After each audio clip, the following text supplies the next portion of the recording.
जैसे इनको उधर जाना है तो अब क्या करना है कि जैसे मैं यहाँ आ गया, ठीक है, यहाँ आ गया, उसके बाद जैसे ये इस पार आ गए, ये इस पार आ गए, मैं इधर से आया था तो मैं इधर आ गया।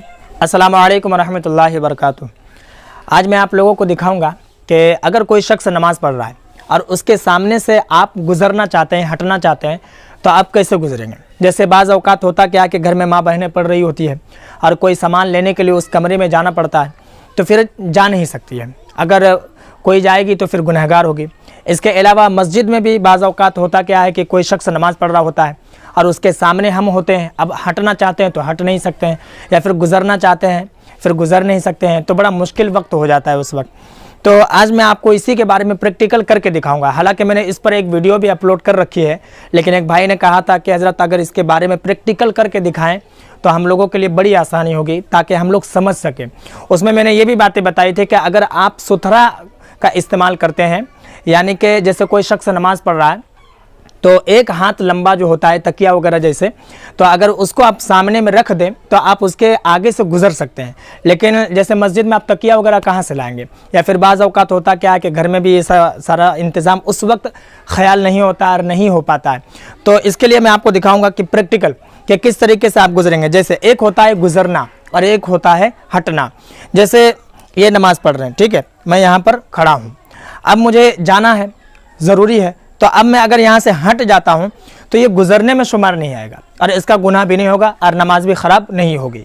क्योंकि अगर गुज़र जाता हूँ तो गुज़रने का जो गुनाह होता है, अल्लाह के रसूल सल्लल्लाहु ताला अलैहि वसल्लम इरशाद फरमाते हैं कि जो शख्स नमाजी के आगे से गुज़रता है, अगर उसे ये पता होता कि कितना गुनाह होता है तो वो 40 साल तक वहीं पर खड़ा रहना ये गवारा करता, लेकिन गुजरता नहीं। आप इसी से अंदाज़ा लगाएं कि कितना गुनाह होता है। लेकिन आपको गुजरना नहीं, आपको हटना है, तो कैसे हटेंगे। जैसे देखिए ये नमाज़ पढ़ रहे हैं, अब मुझे उस पार जाना है, ठीक है, उस पार जाना है तो कैसे जाऊंगा। जैसे ये है, ठीक है, जैसे आप किसी को बुला लेंगे, ये यहाँ पर खड़े हो गए, ठीक है, अभी वो नमाज़ पढ़ रहे हैं, ये खड़े हो गए, अब मैं इस पार से इस पार आ गया, ठीक है। अब नमाज में भी कोई ख़राबी नहीं हुई और मेरा गुजरना भी नमाजी के आगे से नहीं हुआ, क्योंकि ये सुथरा बन गए हैं, ठीक है। अब अगर चाहूँ तो मैं इस पार भी जा सकता हूँ बआसानी, ठीक है, अब चाहूँ तो इस पार भी आ सकता हूँ। अब ये क्या है कि ये तो इधर के ही थे, ये इधर आ जाएंगे आराम से, कोई परेशानी नहीं। अब जैसे इनको उधर जाना है तो अब क्या करना है कि जैसे मैं यहाँ आ गया, ठीक है, यहाँ आ गया, उसके बाद जैसे ये इस पार आ गए, ये इस पार आ गए, मैं इधर से आया था तो मैं इधर आ गया।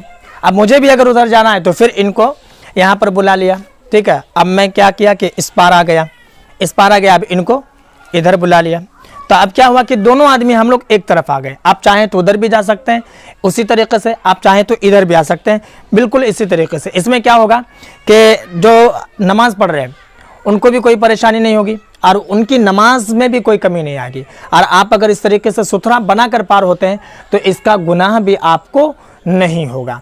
मैं उम्मीद करता हूं कि मेरी बात आपको समझ में आ गई होगी और जो मैं समझाना चाह रहा था वो आपको समझ में आ गया होगा। इस वीडियो को जितना हो सके लोगों में ज़रूर शेयर कर दें और इसके अलावा अगर आपके मन में कोई और सवाल हो तो आप कमेंट पर ज़रूर बताएं।